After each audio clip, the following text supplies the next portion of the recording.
This is just a sample of the audiobook. To get the complete audiobook, access the link posted in the first comment.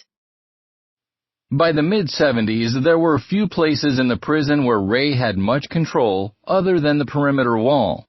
Thanks to his friend, prison psychologist Dr. William Hunter, the mental health program on the third floor of the hospital was an exception.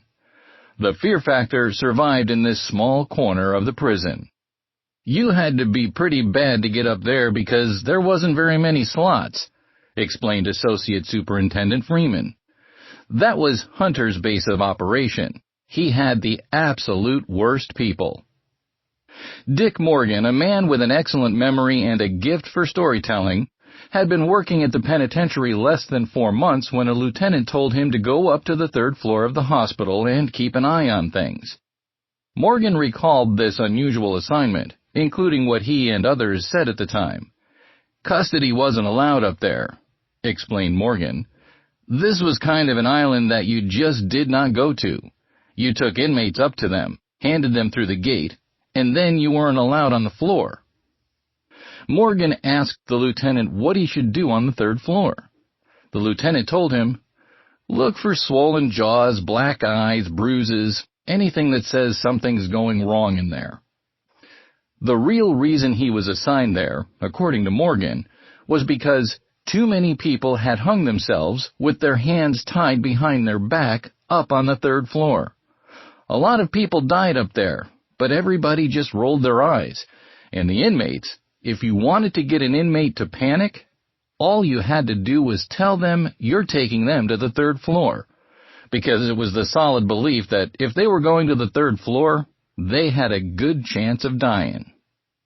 Morgan found 2 kinds of inmates in the mental health program: prior patients Dr. Hunter had cured, and inmates who were currently in treatment.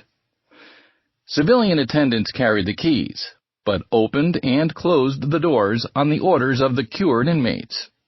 Morgan made a tour and looked into each cell. Everybody except for this goon squad of prior patients had been beat up. None of them would talk with me. They would actually cower in the back of the cell and say, "Get away from me, I can't talk to you." "Something's not right there," Morgan told the lieutenant. The next day, Morgan got the same assignment. As he arrived, he heard screaming from the back of the wing.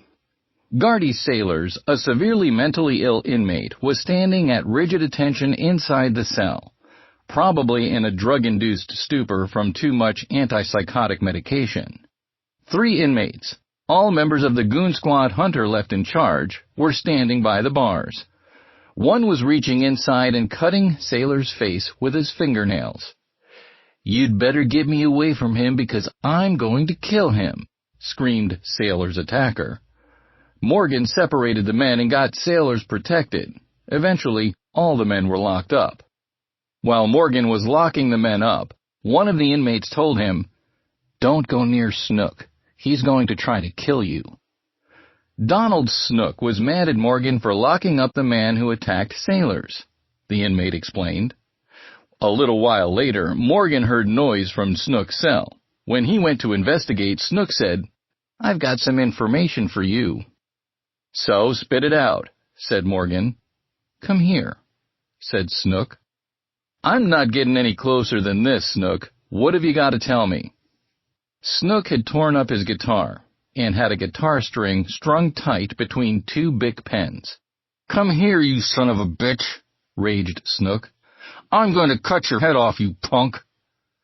Morgan thought it was time to talk to his lieutenant. He got on the phone, but it was a different lieutenant this time. "Morgan, where are you at?" asked the lieutenant. "I'm on the third floor." "And there are medical supervisors up there, right?" Well, yeah, Morgan thought to himself. There's a guy that's just a complete lump of coal. "And these are patients, are they not?" continued the lieutenant. "Yeah."